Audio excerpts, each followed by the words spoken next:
Avec Dassault Systèmes. Alors Dassault Systèmes, le dossier à première vue, d'un point de vue, à première vue peut être intéressant. La publication du T2 est bonne, un chiffre d'affaires en nette croissance, plus 6%. Ceci étant, eh bien, on a des doutes notamment à l'endroit de la génération de trésorerie, hein, puisque quand on regarde les perspectives d'endettement net, ils font presque doubler, hein, plus 71% d'endettement net pour l'exercice modélisé pour l'exercice 2025 et 2026. C'est beaucoup. Du coup, par la force des choses, on se pose d'autres questions. La dernière opération de croissance externe, est-ce qu'elle a vraiment du sens? Donc, est-ce que, Daniel, le dossier Dassault Systèmes est un dossier intéressant et auquel cas les niveaux atteints actuellement sont de nature à se renforcer ou à entrer sur le titre?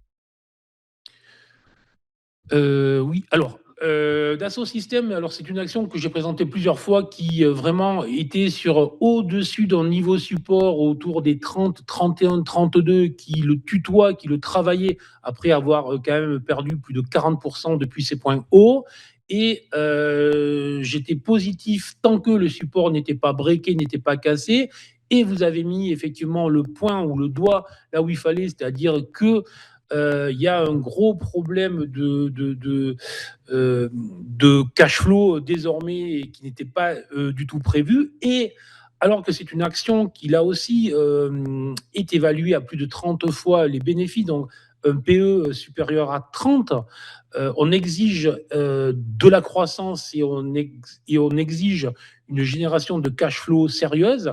Ben là, on n'a ni l'un ni l'autre.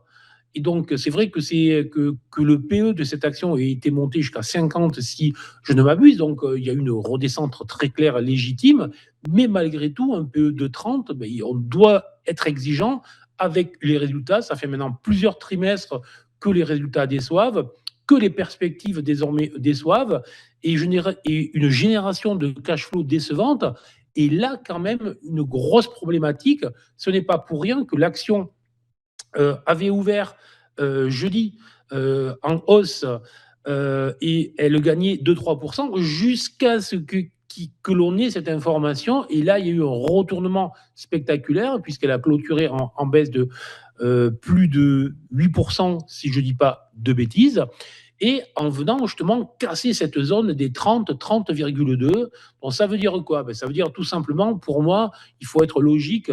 Tant qu'un support tient, ben, on doit être cohérent et ça veut dire que les investisseurs sont là. Dès lors que le support lâche, ben, tout simplement, il faut rester à l'écart de l'action de la valeur. Alors, on pourrait très bien avoir effectivement un faux signal, c'est ce que l'on appelle un fail, donc une fausse cassure baissière, effectivement, mais personnellement, moi, dès lors qu'un support casse, c'est un support qui avait été marqué à 6 à 7 reprises depuis maintenant plusieurs mois, c'est un support crucial.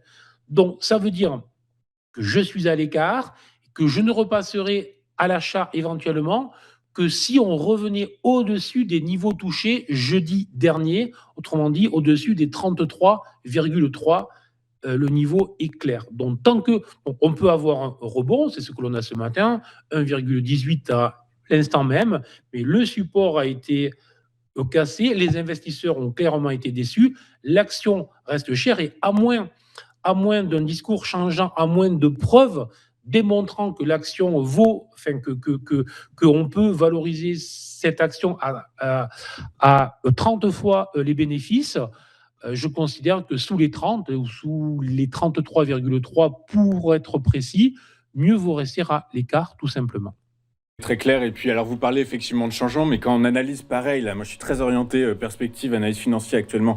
Et quand on analyse la prospective des financiers, eh bien, ils ne modélisent pas de changement économique particulier, hein. Les marges sont tirées au même niveau. Les capex ne vont pas fondamentalement augmenter quand on les rapporte à l'EBITDA ou au free cash flow. Donc, en vrai, en réalité, bon, il n'y a pas de signal particulier de changement de mentalité. En tout cas, voilà, ça reste, ça vivote.